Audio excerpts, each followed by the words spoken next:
here with Darion Clark. Darion, great basketball player, injured, left shoulder. What happened? Just tore my labrum and rotator cuff in practice. Just? Yeah. Does it hurt? Surgery? Did a little surgery? Get a little surgery. But, you know, Coach Enfield recruited you. You were his first recruit here. You had a red shirt this year because you transferred from Charlotte. And so, but tell us about the recruiting process that Coach Enfield had with you, because it goes way back, right? Yeah, way back to the first time I was able to talk to a head coach on the phone. He was actually the first coach to ever reach out to me. How old were you?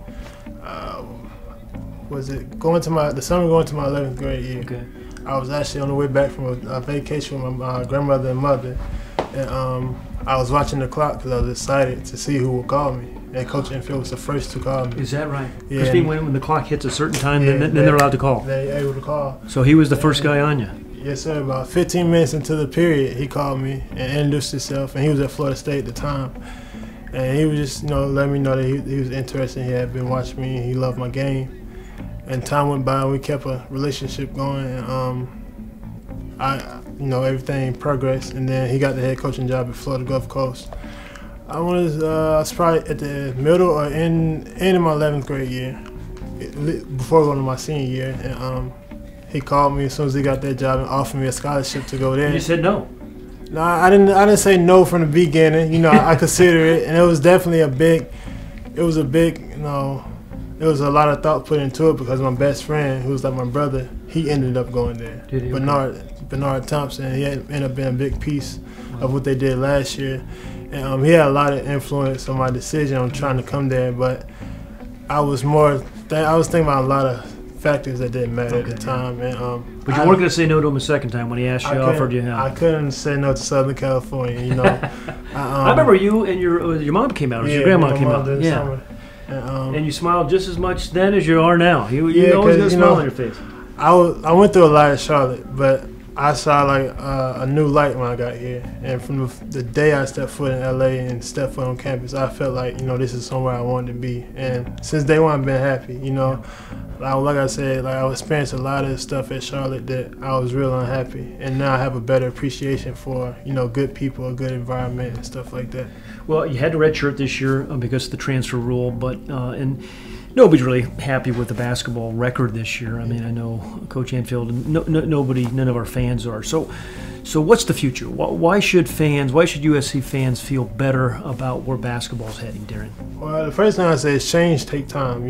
Nothing has changed overnight with anything in life, and I always tell myself when I go through stuff, you gotta climb the mountain to get to the top. And starting at the bottom and trying to get to the top is never going to be an easy thing. And if it was easy, it would never be worth it. The success that's going to come in time with hard work and dedication and staying with it, it wouldn't be worth it if it was easy. If everybody could do it, what type of significance would it hold? And the great thing about Coach Enfield, he's always a very positive, role model for our team. As the head coach, he always, not one time have he counted us out this season. So I think that's the biggest thing with him and our coaching staff. And most coaches probably have been tapped out by now. But the thing with Coach Enfield, he's very he hadn't given up. He hasn't given up, and he's determined to do the best he can. So what's it going to take? What's it going to take for this basketball team next year to be significantly better than this year's team? I was going to start with just the work ethic. Working hard on and off the court, keeping our nose clean, staying out of trouble. A lot of the stuff you do off the court translates to what goes on the court, and that's just something that is going to start with leadership.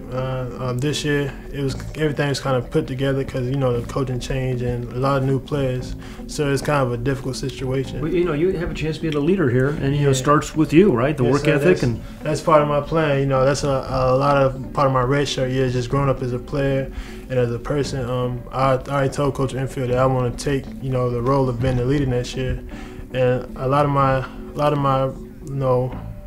actions and stuff will follow my leadership role. Just working hard and just helping the younger guys understand that you're gonna have good days and bad days. You just always gotta work hard, and at the end of the day, if all else fails, your work ethic and your effort is what get you through tough times. And I think that's something this year team haven't really fully understood. But it's something I learned over the years, you know, because I haven't always been the most skilled, haven't always been the most athletic. You're a rebounding machine, though. But, you know, I've seen you. You are a rebounding machine. And We missed a bunch of shots this year. You would have got a lot of rebounds this year. Yeah, and that's something I love to do. It's got me this far. You know, I don't think I'll be in the position I am now without rebounding. Yeah, you're all effort. So, you know, it's been pretty loyal to me, so I'm going to be loyal to rebounding.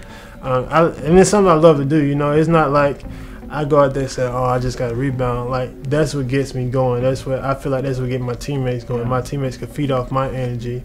And when you have a team full of energy with the talent we have, we'll be a dangerous team next year and for years to come. And, you know, I just hope to set up like a culture of hard work. Yeah, you know, that's like a great culture to have. There's a lot of talent everywhere. Yeah. But if you work hard, hard work beat talent when talent don't work. One thing about hard work and being skillful and stuff, it doesn't take much. You can always work hard. You know, it's never an excuse not to work hard. And as a ninth grader playing on varsity in high school, I had to learn that early because it was days I would take days off. And one thing one of my mentors taught me is that when you take days off and you cheat the game, it's going to come back and get you. You know, you can't cheat the game because the game is not going to cheat you if you put the right things into it.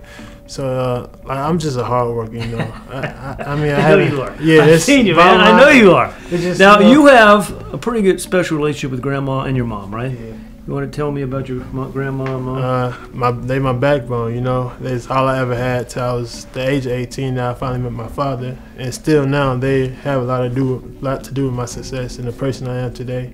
My mother, she been through so much, just me growing up, and my grandmother always been the one that just stood strong, you know. And they put a lot of good things into me. And it makes me emotional when I talk about it. They're hard workers too. Yeah, right? And they got me a long way. And the best way I can repay them is just to be successful, you know. Don't ever disappoint Grandma or Mom. Can't do that. Can't do that, Nah, I can't do that. That's the worst thing you can do, like. Yeah. Well, we are so happy to have you here as a USC Trojan. You're going to be a great representative of USC basketball, and you're a great kid. We appreciate you, man. I'm Fight happy on. to be here. Yes, sir.